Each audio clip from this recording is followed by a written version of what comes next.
যারা বলে শিরিক হবে তারা ভ্রান্ত বাতিল মতবাদের অনুসারী। যদি আনাস রাদিয়াল্লাহু তাআলা আনহু রাসূলের সামনে দাঁড়িয়ে আমি আপনার কাছে শাফাআত কামনা করতেছি এই কথা বলে শিরিক না হয়, আমরা যদি কিয়ামত পর্যন্ত এই কথা বলে শিরিক হওয়ার কোনো সম্ভাবনা নাই। হলো পরে মদিনা ইউনিভার্সিটিতে আল জামিআতুল ইসলামিয়াতে নামের শেষে লাগায় মাদানী, তার একটা বেদাত। পরে আল জামিআতুল ইসলামিয়াতে Islamic university of Medina Munawwara এইটাতে পড়ে নামের শেষে হয় মাদানী। যাদের জন্ম, যাদের বাপ দাদার জন্ম মদিনা শরীফে তারা মাদানী হতে পারে না। 40 বছর যাবত যারা মদিনা শরীফে আছে তারা মাদানী হতে পারে না। বাতা খেয়ে কয়েক বছর সেখানে পড়ার পরে নামের শেষ হয় মাদানী। আর এই মাদানীগুলি শুধু বাংলাদেশ আর ভারতের হয়, আর ডেলিভারিতে সব পোষা আকিদা। আমাকে নিয়ে গেল 90 মিনিটের আলোচনা। টু বি অনেস্ট, প্রথম 5 মিনিট বিব্রত ছিলাম যে তারা কি বলতে চায়, কি করতে চায়। বাট আলহামদুলিল্লাহ আমি সেদিনও আমার সাহেব কিবলার শুকরিয়া আদায় করেছি। আকিদার যত প্রশ্ন হয়েছে আমি বুক ফুলিয়ে বলতে পেরেছি আমার আকিদার কিতাব আছে। আমার আকিদা বানানো কোনো আকিদা না, আমার আকিদার কিতাব আছে। কোন কিতাব নাম বলেছি, আর কোনো কথা নাই। আকিদার বিষয় যদি আসে, বর্তমান সময়ে এই বাংলাদেশে আমি যে আয়াত পড়েছি, বড় অবাক করা বিষয় হচ্ছে যে কোরআন শরীফ পড়ে, কোরআন শরীফ আয়াত দিয়ে দলিল দিয়ে মানুষ বদ আকিদা, বাতিল আকিদা প্রচার করে। কোরআন শরীফের আয়াত পড়ে, আয়াত দিয়ে দলিল দিয়ে বাতিল আকিদা প্রচার করে। ওয়াজাদাকা দাল্লান ফাহাদা, কোরআন শরীফের এই আয়াত পড়ে বুঝাইয়া দেয়। এক পক্ষে বোঝায় এই আয়াত প্রমাণ করে রসুল 40 বছর আগে নবী ছিলেন না। আবার বোঝায় এই আয়াত প্রমাণ করে রসুলের মধ্যে কিছু ভুল ত্রুটি গুমরাহি ছিল। নাউযু বিল্লাহি মিন যালিক। আপনারা জানেন এগুলি, যাদের হাতে মোবাইল আছে, স্মার্টফোন আছে, টাচ মোবাইল, সকলেই জানেন যেগুলি যে আছে।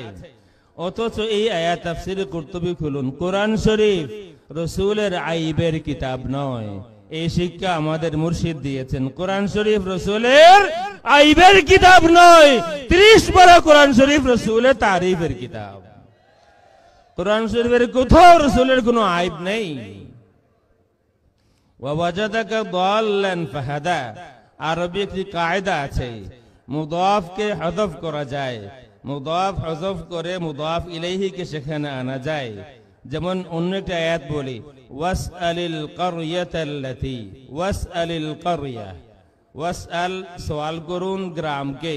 কোন গ্রামকে সওয়াল করা যায় না, আমরা কোন গ্রামকে সওয়াল করতে পারবো না, কোন গ্রামের সাথে আমরা কথাবার্তা বলতে পারবো না, রসুল পারবেন। রসুল বলেন হাদা জাবালু উহুদ ইউহিব্বুনা ওয়া নুহিব্বুহু। রসুল উহুদ পাহাড়কে বলেন উসকুন ইয়া উহুদ ফাইন্নামা আলাইকা নাবিয়্যুন ওয়া সিদ্দীকুন ওয়া শাহীদান। রসুল কথা আদান প্রদান করতে পারেন, আমরা কোনো গ্রামের সাথে কথা বলতে পারি না। আসল ইবারত হলো ওয়াসআল আহলাল কারয়াতিল্লাতী। এই আহল মুদাফকে হযফ করা হয়েছে।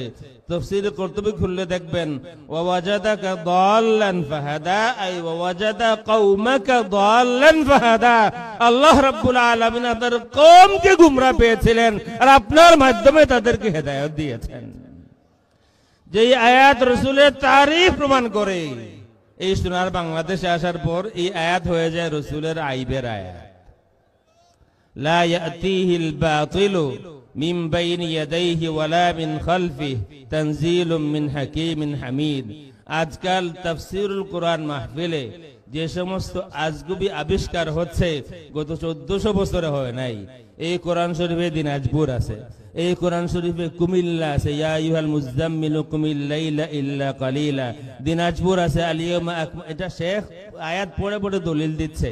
দিনাজপুর আছে আলিয়াউমা আকমালতু লাকুম দীনাকুম। এই কোরআন শরীফে কোন ডাক্তারের টাই আছে ইয়াউমা নাতুইস সামাআ কাতাইয়িস সিজিল লিল কুতুব।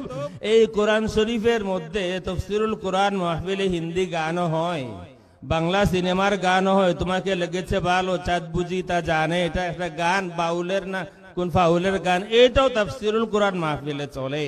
তাফসীরুল কোরআন মাহফিলে তুমকো সনম প্যার করতা হুঁ, তুমকো সনম বিশ্ববিখ্যাত মুফাসসির কোরআন তাফসিরুল কোরআন মাহফিলে হিন্দি গান গান। এই করতে করতে অবশেষে এই কোরআন শরীফের সিলেটও পাওয়া গেছে। এই সিলেট ডিল উইথ মি, এটা তাফসিরুল কোরআনে, কোরআন শরীফের নামে তাফসিরুল কোরআনের নামে যা হচ্ছে, কোরআন শরীফে নাকি আল্লাহ রাব্বুল আলামিন বলেছেন কোন ওলির অনুসরণ করা যাবে না। আয়াত পড়ে কোরআন শরীফের একটা শব্দ বাদ দিয়া মনমতো অনুবাদ করে ভার্সিটির মাল। ইত্তাবিউ মা উনজিলা ইলাইকুম মির রাব্বিকুম ওয়ালা তাত্তাবিউ মিন দুনিহি আউলিয়া, ওয়ালা তাত্তাবিউ অনুসরণ করো না, মিন দুনিহি আল্লাহকে বাদ দিয়া, আউলিয়া কোন ওলিকে অনুসরণ করো না আল্লাহকে বাদ দিয়া। আল্লাহ বললেন আল্লাহকে বাদ দিয়া কোন ওলিকে অনুসরণ করো না। আমার দেশের মুফাসসির কোরআন বলতেছে আল্লাহ বলেছেন কোন ওলির অনুসরণ করো না। তাইলে ওলি তো আল্লাহ রাব্বুল আলামিন। আল্লাহু ওয়ালিয়ুল্লাযীনা আমানু ইখরিজুহুম মিনাজ-যুলুমাতি ইলান-নূর। আল্লাহ নিজে ওলি, রাসূল ওলি, আন-নাবিয়্যু আওলা বিল মুমিনিনা মিন আনফুসিহিম। রাসূল পাক সাল্লাল্লাহু আলাইহি ওয়া আলিহি ওয়াসাল্লাম বুখারীর হাদিস, জানাজায় শরীক হতেন, এরপরে ঘোষণা দিতেন আমার সাহাবী যদি কোনো সম্পদ রেখে যায় ফালিওয়ারাসাতিহি, আর যদি কোনো দাইন ঋণ রেখে যায় আমার কাছে আসবা, আমি আমার সাহাবীর ঋণ পরিশোধ করব। ফাআনা মাওলা কুল্লি মুমিন, আমি সমস্ত দুনিয়ার ইমানদারদের মাওলা। তাইলে আল্লাহ ওলি, রাসূল ওলি, আর অমুক আর তমুক বলতেছেন কোরআন শরীফের আয়াতের মধ্যেই আছে ওলির অনুসরণ হবে না। আকীদা সবগুলি তো আলোচনা করা যাবে না। আল্লাহ রাব্বুল আলামিন সম্পর্কে জঘন্যতম আকীদা প্রচার হচ্ছে কোরআন শরীফ পড়ে পড়ে। আল্লাহ রাব্বুল আলামিন আরশে বসা আছেন, আল্লাহ বই লেখা হয়েছে, আল্লাহ আরশে উঠেছেন, বইয়ের নামই হলো আল্লাহ। কিছুদিন পরে আপনারা একটা কিতাব পাবেন, সেটা হচ্ছে বুখারী শরীফে যেই সব বাতিল আকীদা আছে।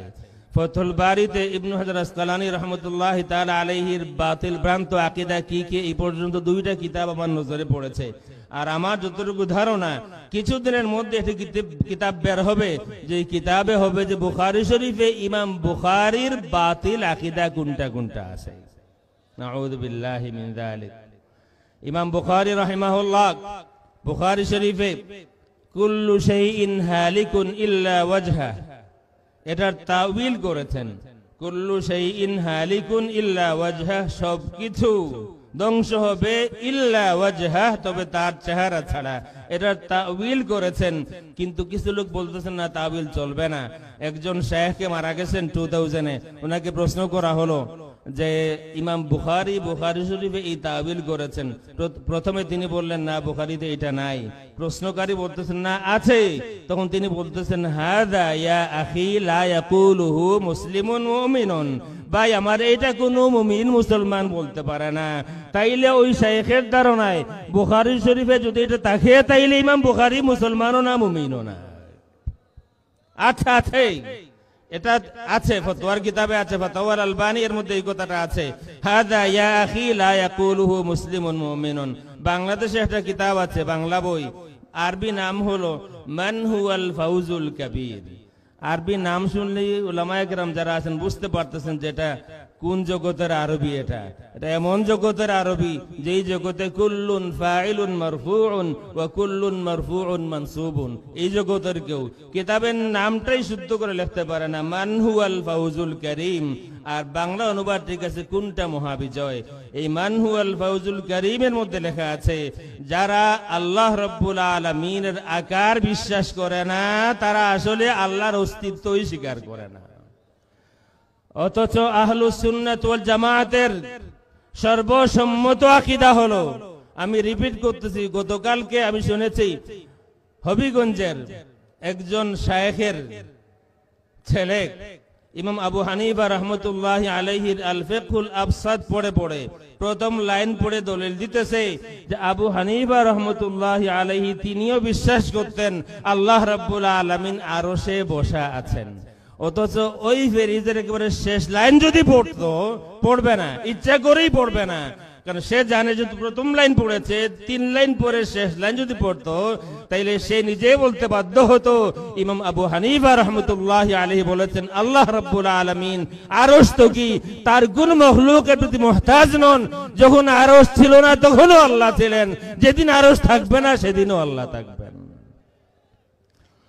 কুল্লু শাইইন হালিকুন ইল্লা ওয়াজহা তাওয়িল করলে যদি বুখারী ও মুসলমান হয়ে যান, তাইলে যারা এত বড় বড় ইমানদার তাদের কাছে প্রশ্ন, তারা আল্লাহর হাত পেয়েছেন, তারা আল্লাহর মাথা পেয়েছেন, তারা আল্লাহর চোখ পেয়েছেন, মোটা পেটওয়ালা সে বলেছে 5 বছরে আল্লাহর হাত পায়গুলি হারিয়ে গিয়েছিল, সে 5 বছরে মেহনত করে সবকিছু জমাইয়া জোড়া দিয়া আল্লাহ রাব্বুল আলামিনকে আরশে বসাইছে।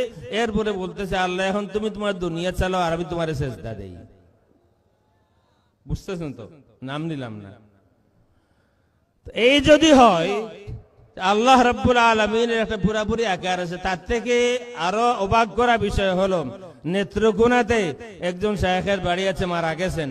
তিনি একটি হাদিস খালাকাল্লাহু আদম আলা সূরাতিহি, এই হাদিস পড়ে বুঝিও আমার কাছে আছে, হাদিস পড়ে বলতেছেন আল্লাহ রাব্বুল আলামিনের যেই সূরত হুবহু অবিকল সেই সূরত আদম আলাইহিস সালামের। নাউযু বিল্লাহি মিন যালিক। এটা যদি তাজসিম না হয়, এটা যদি কুফর না হয়, তাহলে কুফর কোনটা? যে আল্লাহর যেই সূরত হুবহু এই একই সূরত আদম আলাইহিস সালামের। আল্লাহ রাব্বুল আলামিন বললেন লাইসা কামিসলিহি শাই ওয়া হুয়াস সামিউল বাসীর। তো আল্লাহ রাব্বুল আলামিনের যেই সূরত, আমাকে মদিনা শরীফে এই প্রশ্ন করা হয়েছিল, তাইলে যে হাদিসের মধ্যে আছে যে তোমরা আল্লাহ রাব্বুল আলামিনকে দেখবা কাল বদর, পূর্ণিমা রাতের চাঁদের মতো। আমি বললাম সেটা কোন জায়গায়, দুনিয়াতে না আখিরাতে? কই আখিরাতে। আমি বললাম দুনিয়ার শরীয়তের কথা হচ্ছে তোমার সাথে, আখিরাতের শরীয়তের কথা না। দেখলাম যে দুনিয়াই বুঝে না, আখিরাত কি করে বুঝবে? যে লোক দুনিয়াই বুঝে না সে আখিরাত কি করে বুঝবে? আখিরাতের বিষয় ভিন্ন। তাছাড়া পুরো হাদিস, মুসলিম শরীফের পুরো হাদিস যদি মিলায় তখন সেও বলতে বাধ্য হবে আল্লাহ রাব্বুল আলামিনকে দেখা যায় এমন ভাবে আল্লাহ একবার আবির্ভূত হবেন। তার মানে এই নয় যে আল্লাহ রাব্বুল আলামিনের নির্ধারিত কোন সূরত আছে। আল্লাহ রাব্বুল আলামিন লা জিসমা লাহু ওয়ালা সূরা, এটা হচ্ছে আহলুস সুন্নাত ওয়াল জামাতের সর্বসম্মত আকীদা। বাংলাদেশে কোরআন পড়ে পড়ে, হাদিস পড়ে পড়ে ইমাম বুখারী, ইমাম আবু হানিফা রাহিমাহুল্লাহ থেকে শুরু করে আহলুস সুন্নাত ওয়াল জামাতের অনেক ইমামদের নাম ধরে ধরে তারা প্রমাণ করার চেষ্টা করছে আল্লাহ রাব্বুল আলামিনের সূরত আমাদের মতো সূরত আছে। একটা বললাম আল্লাহ সম্পর্কে, আল্লাহ রাব্বুল আলামিন আরশে বসা আছেন, আরশে আসীন, এটা সালাফি মুজাসসিমাদের আকীদা। ইবনে বাতুতা গিয়েছিলেন শামে সিরিয়াতে জুমার নামাজ পড়ার জন্য। ওই দিন ওনার সফরনামা অনুযায়ী রিহলাত ইবনে বাতুতা, ওই দিন জুমার নামাজে ওই মসজিদে নামাজ পড়াবেন হাফিজ ইবনে তাইমিয়া। উনি যখন খুতবা দিলেন আল্লাহ রাব্বুল আলামিনের নুজুল সম্পর্কে, আল্লাহ নাজিল হন প্রতি রাতে। কেউ প্রশ্ন করলো কাইফা ইয়ানজিলুর রব, আল্লাহ রাব্বুল আলামিন কেমন করে নাজিল হন? তিনি মিম্বরের উপরে সিঁড়িতে ছিলেন, তিনি 2 সিঁড়ি নামলেন আর বললেন কানুজুলি হাজা, আমি যেভাবে করে মিম্বর থেকে নাজিল হলাম আল্লাহ রাব্বুল আলামিন এইভাবে নাজিল হয়েছেন। নাজিল হন প্রতি রাতে। ইবনে বাতুতা লেখেন মানুষগুলি খুব শান্ত ছিল সালাম ফিরানো পর্যন্ত। সালাম ফিরানোর নামাজটা হয়ে গেল, এরপরে তারা ইচ্ছা মতো যা বাজার ঘাটে হয় তাই হলো। শায়েখের পাগড়িটাও বহু দূর পড়ে গেল, খুলে দেখবেন রিহলাত ইবনে বাতুতার মধ্যে এই কথা আছে। আহলুস সুন্নাত ওয়াল জামাতের আকীদা হলো আল্লাহ রাব্বুল আলামিন আরশ তো কি কোথাও আসীন নন, আল্লাহ তার কোন মাখলুকের প্রতি মুহতাজ নন।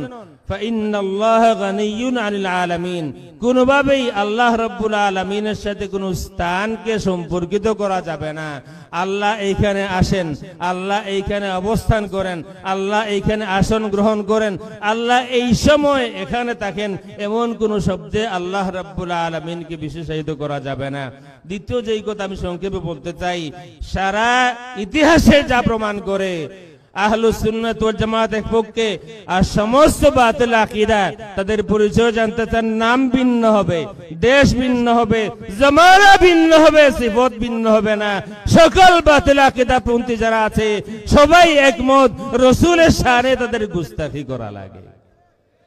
যুলখুয়াইসরা তামিমি থেকে শুরু করে, রাইসুল মুনাফিকিন থেকে শুরু করে আমাদের এই জামানা পর্যন্ত যত বাতিল আকীদা এই পৃথিবীতে এসেছে সবাইকে চিনতে পারবেন আপনি। জামানা ভিন্ন হচ্ছে, ইমাম ভিন্ন হচ্ছে, দল ভিন্ন হচ্ছে, নাম ভিন্ন হচ্ছে, শিরোনাম ভিন্ন হচ্ছে, আকীদা সমান হচ্ছে, সকলে মিলেই রাসূলের শানে গুস্তাখি করবে। শাহ কিতাবের মধ্যে লিখে দিয়েছেন, মাফি মাং আপনি গুনাহোं की। বড় শাহ, লকব হলো ইমামে আহলে সুন্নাত, উনার কিতাবের মধ্যে লেখা মাফি মাং আপনি গুনাহোं की। আর একজন আমির আহলে সুন্নাত আছেন আমাদের বাংলাদেশের না, তিনি টিভিতে বসে বক্তব্য দিতেছেন আশুরা সম্পর্কে। তিনি বলতেছেন যে আশুরার দিন জোহরের নামাজ যে ইমাম হুসাইন রাদিয়াল্লাহু তাআলা আনহু ইমামতি করে পড়িয়েছিলেন, আসলে তো ওই সময় ওনার উযু ছিল না, সুতরাং তিনি নামাজ পড়াননি, নামাজের অভিনয় করেছেন। বিশ্বাস হয় আপনাদের? যার পরিবারের অনেকজন শহীদ হয়ে গিয়েছেন অলরেডি, তিনি নামাজের ইমামতি করবেন ওযু ছাড়া, আর তাও ইমাম হুসাইন। আর এই কথা কোন আমির আহলে সুন্নাত বলতে পারে ইমাম হুসাইন রাদিয়াল্লাহু তাআলা আনহু সম্পর্কে? সুতরাং নাম আহলে সুন্নাত দেখলেই বিভ্রান্ত হবেন না। গতকাল শুনেছি একজন বলতেছে যে আল্লাহর রাসূল সাল্লাল্লাহু আলাইহি ওয়া আলিহি ওয়াসাল্লাম যদি তার উপরে খামাখা নারাজ হয়ে যান তার কোনো অসুবিধা নাই। তার মানে এই ভণ্ড, তার আকীদা হলো রাসূল কারো উপরে খামাখা নারাজ হতে পারে। আর আমাদের আকীদা হলো রাসূল পাক সাল্লাল্লাহু আলাইহি ওয়া আলিহি ওয়াসাল্লাম কারো উপরে খামাখা নারাজ হতে পারেন না, রাহমাতুল আলামিন। তিনি যদি নারাজ কারো উপরে হন তাহলে নিশ্চয় ভ্যালিড কারণ থাকবে। খামাখা আল্লাহ রাসূল নারাজ হবেন কারো উপরে, এটা বিশ্বাসযোগ্য নয়। আহলুস সুন্নাত ওয়াল জামাতের আকীদা যারা লালন করে তারা এই কথা বিশ্বাস করে না। যদি রাসূলের শানে যেই পরিমাণ গুস্তাখি বাংলাদেশে হয়েছে, আমি কিছু এক্সাম্পল দিতে চাই, লম্বা সময় লাগবে। এবং তাও তারা করে কোরআন শরীফের আয়াত পড়ে, কোরআন শরীফের আয়াত পড়ে। কেউ কোরআন শরীফের তাফসীর করতেছেন, লিখে দিয়েছেন নবুয়তের দায়িত্ব পালনে যেই সব ভুল ভ্রান্তি হয়েছে আপনি তওবা করে নেন। কেউ লিখে দিয়েছেন তাফসীরে নুরুল ইরফান নাম, সম্মানিত নবীদের কিছু ভুল ত্রুটি হয়ে যায়, 16 পারার শেষ পৃষ্ঠা। অথচ এই আয়াতগুলি সব এক করা হয়। আমি খুব সংক্ষেপে আয়াতগুলি বলি। সূরা আলে ইমরান একটি আয়াত আছে, আপনারা এই আয়াতগুলি মিলাইলে দেখবেন রাসূলের ইস্তেগফার নিজের জন্য নয়, রাসূলের টোটাল ইস্তেগফার তার উম্মতের জন্য। রাসূলের ইস্তেগফার তার নিজের জন্য নয়। প্রথম আয়াত, নাম্বার বলতে পারবো না, আয়াত বলতেছি। فبما رحمة من الله لنت لهم ولو كنت فظا غليظ القلب لانفضوا من حولك فاعف عنهم واستغفر لهم। আল্লাহ রাব্বুল আলামিন ক্লিয়ার বলতেছেন আপনি ইস্তেগফার করুন তাদের জন্য। কাদের জন্য? আপনার উম্মতের জন্য। তাইলে কোরআন শরীফের এই আয়াত প্রমাণ করে অকাইত্যভাবে নবীর ইস্তেগফার তার উম্মতের জন্য, নিজের জন্য নয়। দ্বিতীয় আয়াত আসুন, সূরা আন-নিসা, ওয়ালাউ আন্নাহুম ইয যালামু আনফুসাহুম জাউকা ফাস্তাগফিরুল্লাহা ওয়াস্তাগফারা লাহুমুর রাসূল। রাসূল যদি তাদের জন্য ইস্তেগফার করেন, এই আয়াত ভেরি ক্লিয়ার, রাসূলের ইস্তেগফার তার উম্মতের জন্য।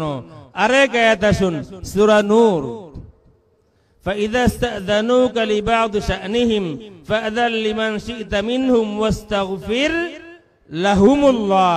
ইস্তেগফার করুন তাদের জন্য, আল্লাহর কাছে, উম্মতের জন্য।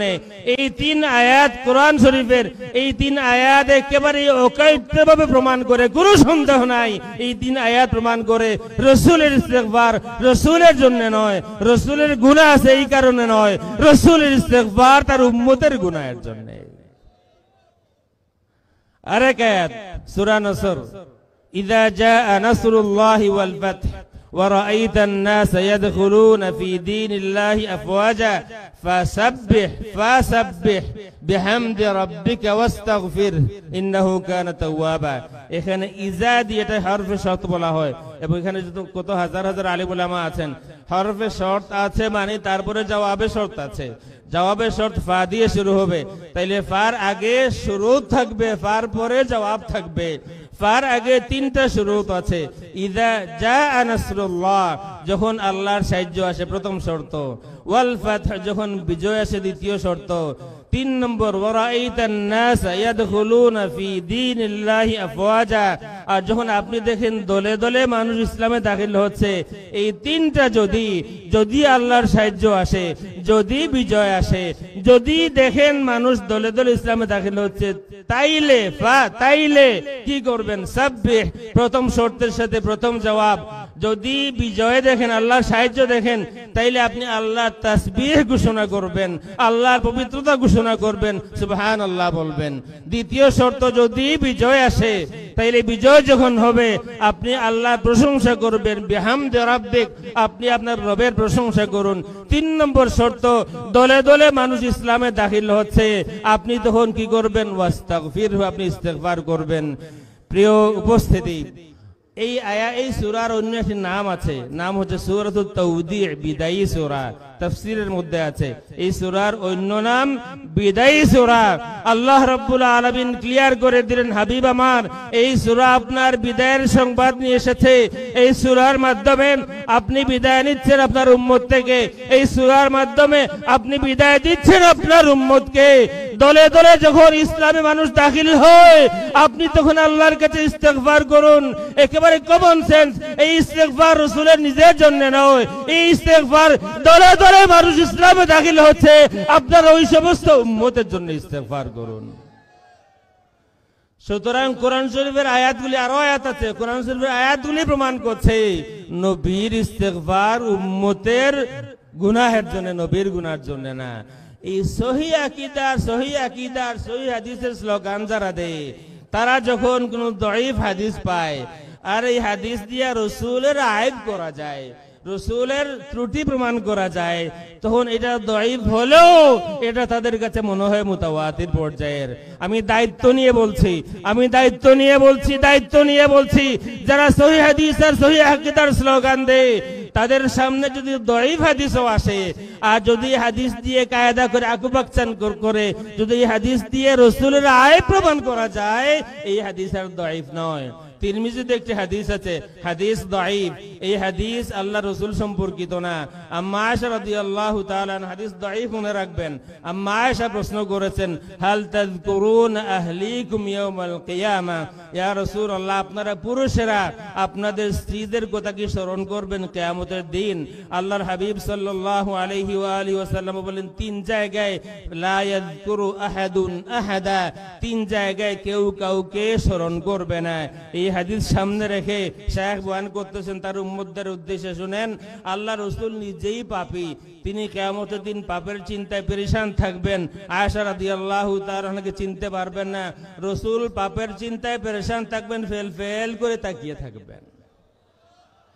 এটা হলো ভ্রান্ত আকীদা। এই কারণে মনে রাখবেন, কেউ যদি সহিহ আকীদার স্লোগান দেয়, কেউ যদি সহিহ আকীদার ব্যানার কপালে লাগাইয়া দেয়, সহিহ আকীদার ব্যানার লাগাইয়া দেওয়ার নাম সহিহ আকীদা নয়। আকীদা সহিহ হতে হলে আপনার আমার আকীদার মিল হতে হবে সাহাবায়ে কেরামের আকীদার সাথে। যার আকীদার মিল পাওয়া যাবে না সাহাবায়ে কেরামের আকীদার সাথে, তার আকীদা বাতিল। এই আকীদাকে বাংলার জনগণ মেনে নেবে না। বাংলার আহলুস সুন্নাত ওয়াল জামাত রক্ত দিয়ে এই দেশে সুন্নিয়ত প্রতিষ্ঠিত হয়েছে, রক্তের বিনিময়ে এই দেশে ইসলাম এসেছে। বুরহানুদ্দিন রাহমাতুল্লাহি তাআলা আলাইহির সাহেবজাদার রক্তের বিনিময়ে এই বৃহত্তর সিলেটে ইসলাম এসেছে। সুতরাং যেই দেশে রক্তের বিনিময়ে ইসলাম আসে, সুন্নিয়ত প্রতিষ্ঠিত হয়, এই বাতিলপন্থী যারা আছে তাদের এই বাতিল মতবাদ কোনোভাবেই সুন্নিয়তের এই বাংলাদেশে প্রতিষ্ঠা করা কোনোদিন সম্ভব হবে না ইনশাআল্লাহ।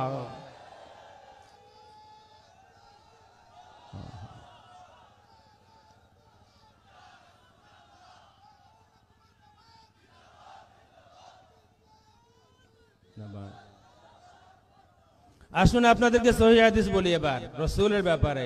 এই হাদিস দাঈফ, এই হাদিসে রাসূলের কোনো খুসুসিয়ত নাই।